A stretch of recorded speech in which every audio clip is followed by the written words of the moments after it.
It's 4 p.m. on the East Coast. Welcome to our America Decides election night coverage. Folks, as you know, this has been an election year like no other, with a former president convicted of multiple felonies, facing even more indictments, and threatened by 2 assassination attempts. And he's facing... This one may be one of the best I've seen. These people, I didn't realize how unhinged they are. They're so liberal and so biased, and you can tell all the way through. Keep watching, like and subscribe, and let's get it on. A historic vice presidential nominee who's only been at the top of her party's ticket for 107 days. Of course, after President Biden stepped aside from the race in July. And America faces what could be a long counting of votes in a country that is deeply divided and anxious about the outcome. Do any officials give you a day of when we might know? Today. That depends. It also depends on how close the race is, right? When they might be able to call it. Because now nobody, I should say, is willing to commit to a deadline for when they think it's going to happen. But we are hearing Wednesday evening, Thursday morning. And that is at least a day and a half earlier than 2020. It's going to take 10 to 13 days, the state says, before Arizona's vote counts will be finalized. And that's finishing a year. Because this is really interesting. 35% of the people polled say the state of democracy is the most important issue. That's kind of surprising because I would have thought the economy would be number one, but the economy is followed there by a very close second. 31% say the economy. 14% say abortion is. 32% of voters say the condition of the economy is good. 67% say it is bad. So we're looking at those numbers. What's right? These are the most preliminary bits of data we will get tonight. These will change. Nothing you see right now holds up even within an hour. For months, when you were asked about your age, you would respond with the words, "Watch me." With the COVID, with dealing with everything we had to do with if we finally beat Medicare. One of the questions is whether we're going to have a rerun here of 2020, where Donald Trump comes out after talking as though victory were going to be inevitable and then accusing the American public and the 10,000 jurisdictions that run elections of a giant fraud, claiming victory while votes were still being counted. If that were to happen, all bets are off. But like I said at the top, and as a supporter put it to me, the one thing that's certain is, in this room tonight, there will be tears by the end of the evening. We did see the Democrats voted in large numbers in the early vote that may have banked hundreds of thousands of early votes, which would be a good sign for Kamala Harris. I've been talking to top campaign officials, and they all continue to say that they're feeling good right now. They keep pointing to early results from Indiana, because that's one of the first states to report, where they say in suburban areas, former President Trump is doing a lot worse than he did 4 years ago. Losing Indiana. They're pointing to that as a sign of strength for the vice president. They say they're very pleased with the Puerto Rican turnout in Pennsylvania. When will she speak to the crowd that is starting to gather here? Never. Nobody knows. It all depends on how the night unfolds and how quickly the results come in, and of course what Donald Trump does, which is always a wild card. The only certainty at the end of tonight is tears. They're hoping it'll be tears of joy if Donald Trump can pull off what they see as the greatest political comeback in history. And Donald said he's feeling very confident, has a big lead. One of the worries, some reporting from our CBS colleagues, is that he may come out early, declare victory, do so before millions of votes are cast. And if that's the case, Nora, well, we're in a world reminiscent of 2020, and it'll be a long and chaotic night. In Florida, once an electoral battleground that has moved right in recent circles, CBS News projects Trump will win the Sunshine State. Major, what's happening in Georgia? So you just mentioned, Nora, that Georgia we rate as a toss-up. We have about 33% of the vote in. You can see the distribution so far. So why do we do that? First thing I want to show you, what is our estimate? Our estimate is about 50-50 when all the vote comes in. I'm just going to run through. I'm not going to name the counties, but just watch the counties as I go through them and compare where Trump is now compared to where he was in 2020. You'll just see as I move through them. Again, I'm not going to name them. The names aren't important, but you just see he's running slightly ahead of what he did in 2020. That was exactly the strategy the Trump campaign wanted to have. More turnout and higher vote totals all throughout rural parts of every battleground state. At least in Georgia, and I could go all over the map, the trend line is pretty consistent, Nora. He is doing that, even though some of them, what the Harris campaign is seeing is real encouragement there. That in fact, she's running ahead of President Biden in some of those ex-urban counties around Atlanta, higher totals than what the president got 4 years ago. That is how she wins a state like Georgia tonight. Can you run up the numbers in the suburbs? Can you get young college voters across the country to turn out? Can you lean on the Black and Latino voters you need? In Georgia already, we're seeing good indications that the reason she's keeping it even is because Democratic advantages there around Atlanta, the biggest city in the South, may be improving. Look, Al Schmidt, the Secretary of State, told me we are probably not going to know the results from Pennsylvania tonight. Delay does not mean anything nefarious is happening. Pack your patience, you said at the top. Thank you very much. But tonight, in terms of talking to Republican officials, they are feeling very good about how things are looking. Campaign headquarters, it's 8:30 p.m. in the East, 5:30 p.m. in the West. Let's check in with the 3 battleground states where the polls are closed. In Georgia, CBS News characterizes this race as a toss-up. Look at this. Only 53% of the vote in, even though it's 8:30. You know, the Secretary of State had told us we were going to have more votes in. I'm going to check in with David Becker on that. What's happening. And we'll check in at the Magic Wall. Let's take a look at North Carolina, another important battleground state tonight. Again, it is early in the night, but look at this. It is a toss-up at this hour. New reporting coming in from North Carolina we want to share with you shortly. And then Pennsylvania, the electoral prize of the night.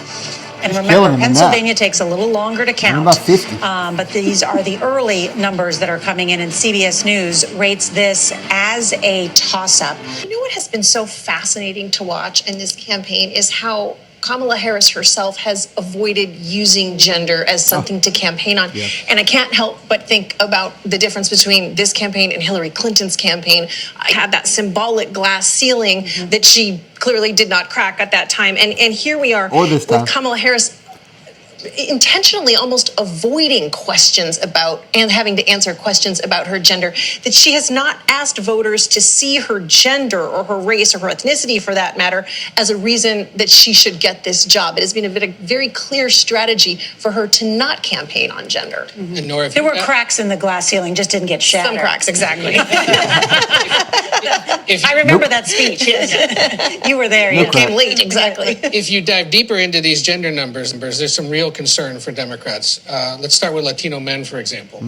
Trump is winning them 54-45 right now. What happened to the joke? And she's only winning 61% of Latinas. Those are low numbers. Those are not comfortable numbers. The other one, if you look at white women, the hope was that she could win them nationally, given the abortion issue, given the fact that she would make history. Trump is winning what traditionally happens, 52% of them, based on this exit poll. So no measurable difference there either among women. But the Democrats always divide by race. You'll see that in every video where we're talking about the election. If we're watching a Democrat, they always divide by race. They are the party of racism. Remember that. So those would be real warning signs for the Harris. And the Trump campaign is blowing up everyone's phone up here on the press riser with what they see as optimistic numbers with independents, with Latinos, and with black voters. And all of that adds up to the first bubbles of a certain champagne mood in the room here in West Palm Beach. It is still early. They are still prepared for anything, but they're definitely starting to smile, definitely starting to sway. They're feeling good here at Trump headquarters. And in North Carolina, CBS News rates this as a toss-up as well. So at this hour, the battleground states are all toss-ups. That means the vote is still coming in. It's just too close for us to be able to say what's happening in those states. But we've got lots of data to share with you from the exit polls. Let's take a look at the great state of Texas. CBS News projects Donald Trump will win in Texas. We'll have those big numbers from Donald Trump, in part because of the calling of Florida and Texas. Of course, when states like New York or California or other big electoral prizes come through, if they go for Kamala Harris, that will add to her vote tally as well. So they're feeling good about Virginia. Down in Mar-a-Lago right now, my top sources say they're feeling very good about North Carolina and Georgia. That makes the emphasis on Pennsylvania so much more key for Democrats. Now, in terms of talking to those with the Harris campaign and Democrats here in this state, they are continuing to keep their fingers crossed because they acknowledge and note that there are still a lot of outstanding votes out there, particularly in Democratic strongholds right here around Metro Atlanta.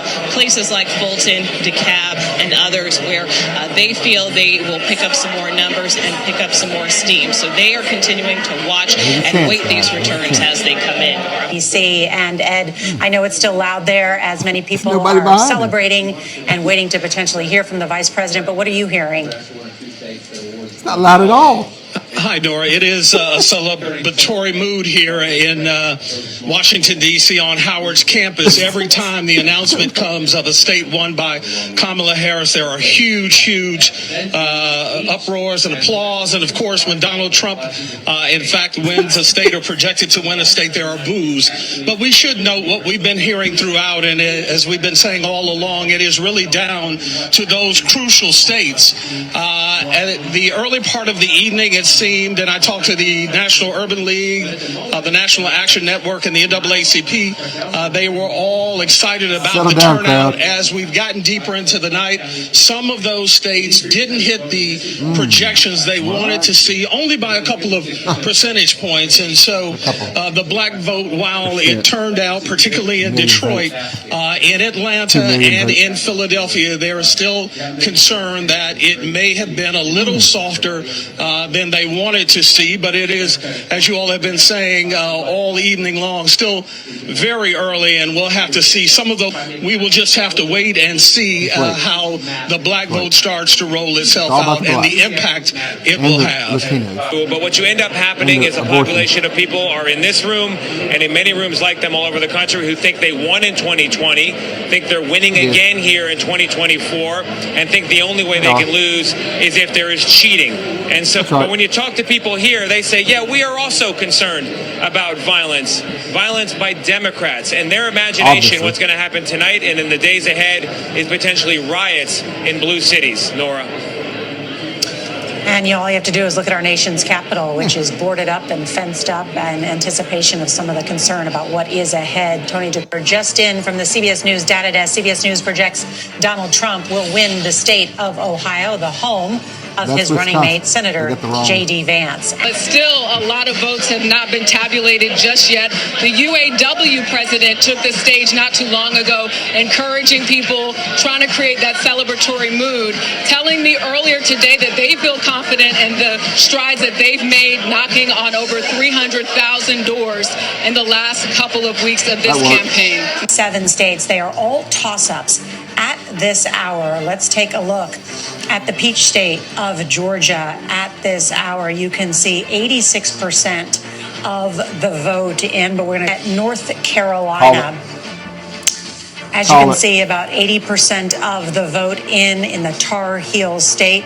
Donald Trump currently with a lead, but we still rate this as a toss-up. And then take a look at Pennsylvania. This is the big electoral prize of the night with its 19 electoral votes. And Republican sources I'm talking with there say that Donald Trump has performed well in the rural counties, but just 57% of the vote in. And if you were with us 4 years ago on this journey, you'll remember that it took a few days to get the full count in from Pennsylvania. They do not pre-process their ballots like most other states do. So it takes them a little bit longer. That doesn't mean there's anything wrong with it. It just, you got to pack your patience.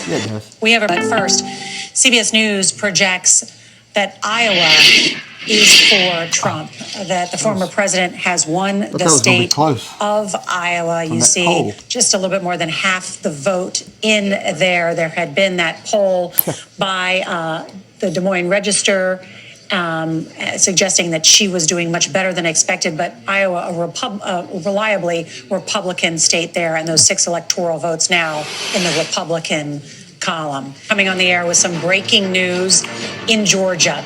CBS News now rates the presidential race there as lean Trump. This is the first of the 7 battleground states that we are rating 88%. As lean one way or the other. And I'm hearing that the Democrats are cratering their support among Latino voters, and it's across the board. That's a joke. Leslie Sanchez, thank you. And we have a race alert at this hour. CBS News rates North Carolina as lean Republican. And so while the vote count is still coming in, our CBS News models indicate this race leans Republican for Donald Trump. Remember, in the way that the vice president needs if she's going to prevail in North Carolina. Our estimates suggest she needs 59% of that outstanding vote. And we project, when it's all said and done, and Nora, you joined me over here. Great to have you back at the wall. 48%. So that's a big gap. 59% she needs. 48% is our current estimate based on outstanding vote, historical patterns, and exit poll data. Says they still believe that the blue wall is the ultimate way to win. It's close in Pennsylvania. It may take a couple days to get the vote there. Michigan, it looked fairly good last time we looked. Wisconsin did not look that great. Look good, no. But so let's go to Arizona. Because this was my thing. Because Wisconsin is 11 electoral votes. If she loses that, she has to win Arizona. So what is happening in Arizona? So here we have 51. That's overperformance of Joe Biden. Things presently look good in Arizona. And for the Democrats. For Kamala Harris. Here's where what does Kamala Harris need in Arizona to prevail? 50%. What do we have a current estimate of her projected ability to retain or achieve from the outstanding vote? 51%, on the razor's edge. So then for Kamala Harris, what does that look like? Okay, so she's at 226. Let's say she squeaks by there. Let's say she squeaks by in Michigan. Now she needs 10 more. Arizona. Let's make that red right now. See? Okay, this is the problem for her. This is the major. All right. Okay. Nevada? Turn it blue. Center blue. Okay. She holds Nevada from last time. But he wins. He does win. Okay. Arizona. Give her that one. She wins. That shows you exactly. This is why we're going to be here a few days potentially, because if we're going to get in all these tight margins, we're going to have to be waiting for every single last vote. That's the way it could conceivably happen. If you haven't bitten your nails yet, start biting. They're going to be bitten. All right, that's where we stand. Those are the past, Nora. Awesome. Thank you so much. I'm just walking back over. Yeah. Speaker Mike Johnson just made remarks in Louisiana to his supporters. He believes he will enter next year as the Speaker of the House, should he win the gavel again, with more Republicans in the House. He also stated publicly that he believes there will be a Republican Senate and a Republican in the White House in Donald Trump. So do you believe there is still a path to victory for Vice President Harris? Well, there's still a path. But it's thorny, and we'll see how it comes out. The fact of the matter is that the blue wall is still there, though there seems to be a red wall now. Some underperforming in some areas we thought we were in good shape. But we'll just have to wait and see. It's not over yet. It is. As you noted, there is still a blue wall path to victory for the vice president. It's a red wall. I know, you know just about everybody in the Democratic Party. What is their concern tonight? Where is she underperforming? There seems to be some underperforming taking place in every county. Pennsylvania, really. Every county. I thought that there's some counties in Pennsylvania we seem not to be performing as well then. There's some that we look like we are winning, and still by a lesser margin than I expected. I'm really concerned about Michigan as well. And we have a CBS News projection for the battleground state of North Carolina and its 16 electoral votes. We can project that Trump will win North Carolina, and the Senate is. Now, I listened to Mark Levin the day after the election, and he said when they called, I think it was, you go back and listen to it, but I think when they called North Carolina, he was looking at the votes in Georgia, and I think maybe some other stations had called Georgia, but he called Donald Trump, and he said, I want to be the first to congratulate you, Mr. President. And Donald Trump said, you think I got it? And he said, yeah. And it was about that time that Elon Musk tweeted game, set, match. I think it may have been Georgia when he called that. But all this was happening behind the scenes. And if you go to Mark Levin's show after the election, It's a really good show. Go check that out because it's really like kind of pumps you up because he's really fired up about it. But it gives you some insight on what was going on election night. Republican at this hour. And let's take a look at the blue wall states. Red wall. Harris campaign manager saying she still believes there is a path to victory with the blue wall states. CBS News rates the states of Michigan, Pennsylvania, and Wisconsin as toss-up. What accounts for where we are at this point of the night? We should note that all the votes are not in. Things can change. The only state we projected is North Carolina. But where are we? Well, just as a matter, whatever happens tonight, in terms of a political comeback story, leaving aside that he's totally redesigned a party around his views on the economy, immigration, it's already the fact that he's doing so well and it's so close is quite an extraordinary comeback for him. Well, in addition to not only what happened on January 6th, even following those 2 impeachment trials, but of course, then 2 assassination attempts, a convicted felon, multiple federal felony counts against him. Senior members of his national security team all saying he should not be allowed near power again. I mean, these are not rinky-dink people. These are former secretaries of state, national security advisors. Nora, CBS News has learned that Vice President Kamala Harris is now very unlikely to travel here to Howard University from her home about 2.5 miles away to deliver any kind of address to the supporters gathered here. Things are still just too uncertain. We are being told that it is unlikely she will come here to say anything. The question becomes, if she doesn't come here to speak to the thousands of people who are still gathered here, yes, the crowd has thinned out somewhat, but there's still a lot of people here who think they're going to be hearing from her. The question becomes, does she have someone else come in her stead to basically address the crowd and explain to them that the vice president is not going to be here to speak herself? And we're going to go to that crucial definition of where things stand. 58% of the outstanding vote. He's got it. What do we believe our projections of that underlying vote is achievable? That's not good. 47%. That is becoming a gap that presents us with the designation moving from toss-up to lean Trump. So if she loses Wisconsin, 10 electoral votes. Right, she might need the 11 electoral votes that is in Arizona. Oh, she would desperately need the 11 electoral votes. Right, that's the only path to victory. That's it. So where does the vote look like now in Arizona? The needs for Harris, 50. Our projections, 51%. That same designation we had a little bit ago because they just haven't counted that much vote in Arizona. CBS News projection for the battleground state of Georgia and its 16 electoral votes. We can project that that Donald Trump is the projected winner in the state of Georgia at this hour. People in Georgia were mad about the last election. Projected winner of the night, Georgia, for Donald Trump. The first flip. The first flip, as we know that Joe Biden won Georgia 4 years ago.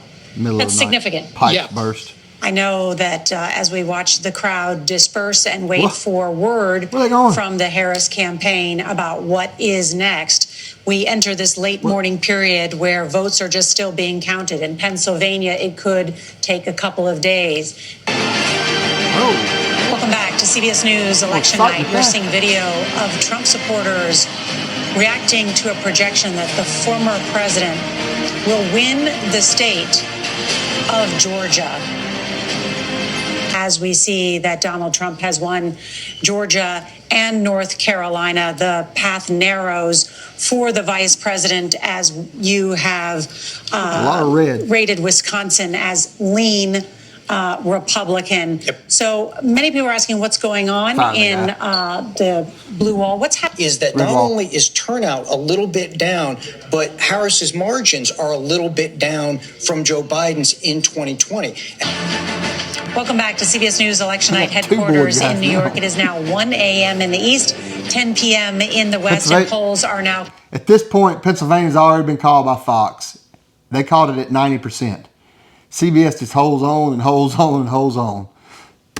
Closed across all 50 states. Former President Donald Trump and Republicans are having a very good night. I would say so. And CBS News rates all 4 of those battleground states as toss-up at this. And Lindsay, I can also tell you that the Trump campaign feels very good. And they mentioned the gender gap in the regard that there was so much made about. Now, see, they still have it as toss-up. It should be at least lean Republican. But they still have it at toss-up, 93% in, and Trump's up by almost 4%, and they still have it a toss-up. They're so biased. This so-called silent Harris supporter who might, vote for Harris and not talk about it, and they're saying that, that just didn't pan out, Lindsay. It is now 1:30 in the morning, and just in from the data desk, CBS News rates Pennsylvania as lean Trump. Keystone State there, leaning Trump. 94%. As we have just about 94% of the vote in. Fox has already called. Doing well. Donald Trump doing very well in rural areas. And let's take a look now at the blue wall. This was the easiest path to victory for the Vice President, Kamala Harris. Michigan still a toss-up at this hour, but her path to victory has narrowed significantly. While we were in commercial break, we're saying lean Republican for Pennsylvania.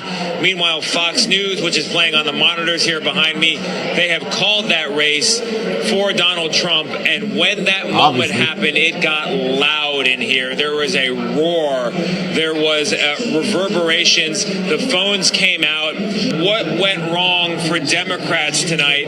Why were they unable to capitalize on what seemed like some momentum in the final week? I'm just saying simply, Democratic heads are exploding all over America. How do you explain what happened to them? A couple of the quotes I got from people is, look, Democrats have lost touch with everyday Americans. Racism. Beyonce doesn't pay my bills. Democrats turn their back on us, and if you turn your back on us, eventually we're going to turn our back on you. It's a wake-up call here. That's the feeling in the room for Democrats. For the battleground state of Pennsylvania and its 19 electoral votes, CBS News projects that Donald Trump will be the winner of the state of Pennsylvania. That is a state that Biden carried for years.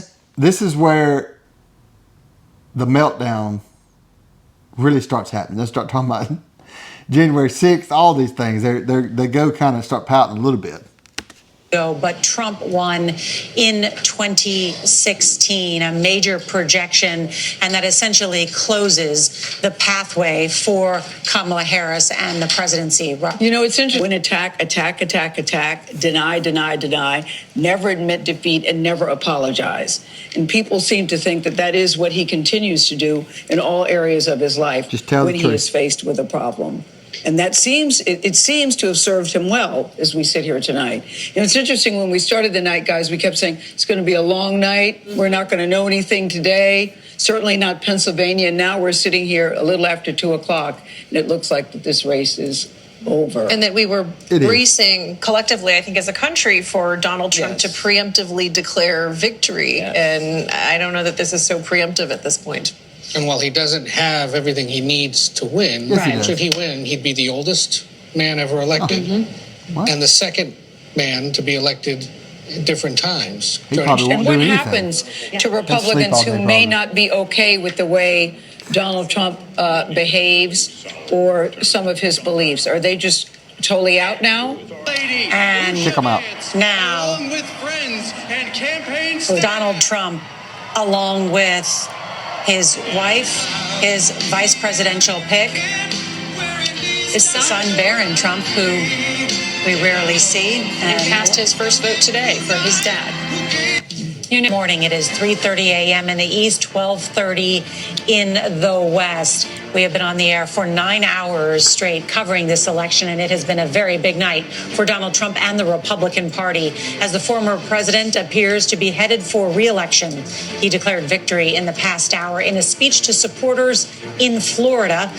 Kamala Harris got 10 points more than Donald Trump, but Joe Biden got 15 points more. This is a post-Roe going away, post the conviction of Donald Trump. It's almost inexplicable.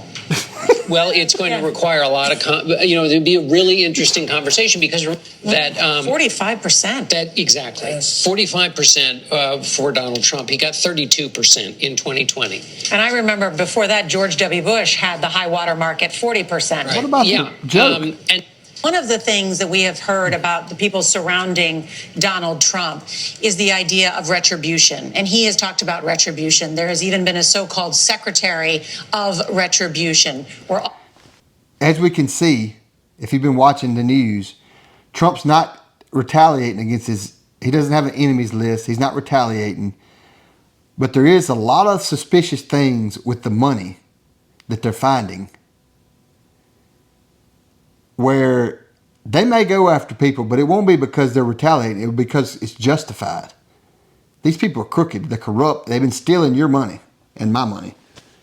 All of those who have wronged Donald Trump will face retribution, punishment, whatever it may be, from the former president, future president, and the White House. How will the Justice Department in some ways be changed and perhaps weaponized against those enemies? I mean, he has threatening revoking broadcast licenses. They weaponized the FBI against him, and now they're talking about him weaponizing. They raided his wife's closet, threw her clothes on the floor. Really, the only thing they did was awaken a sleeping giant. For broadcast networks, including the threat to revoke this one, going after what he calls the enemy within of his political rivals by name, Biden, Pelosi, the entire, quote, Biden crime family. He says he would fire special counsel Jack Smith within 2 seconds of taking office. And as we were saying earlier, he called for the televised military tribunal of Liz Cheney. We started this conversation, John, when you questioned whether the checks in place would keep him in check. I wonder if there's anyone left around him right now who would even impose some of those checks. The John Kellys and the Mark Millies are gone. Those are the people who were the checks before. And CBS News now projects that Donald Trump is the winner in Wisconsin. It took 99% for you to count it? That gives him the number of electoral votes he needs to become the 47th president of the United States. This is an incredible moment in American history for Donald Trump, who faced a number of challenges in this contest. It was an election unlike any of us have ever covered. A life unlike any we've ever covered. This will usher in potentially an unprecedented era in American history, to have someone who believes firmly that he has total presidential power in terms of official acts based on the Supreme Court ruling earlier this year, does not have to serve in prison despite being convicted in a criminal trial, and despite pressuring his own vice president to overturn an election, has been warmly embraced by the party, the Republican Party once again, and won the presidency based on our CBS News projection. And he is willing and able and ready and excited, I'm told by sources close to him, and including by him himself, to return to the White House and wield power. Trump could win all of the 7 battleground states tonight? Yeah. Well, maybe not this morning, but yes, he is on pace to win Nevada. He is on pace to win Michigan. Arizona is the only one that still looks theoretically possible for the vice president. I want to be clear about the timing. He could win them, not necessarily tonight. I'm not sure all those ballots will get counted this evening or this morning, as the case may be. It's the morning. It's all a blur now. But at some point we'll get through Nevada, Arizona, and Michigan. Well, this is the zombie media, and you saw what you saw. So, if you like the content, hit like and subscribe. Click on these videos if you want more. And we'll see you next time.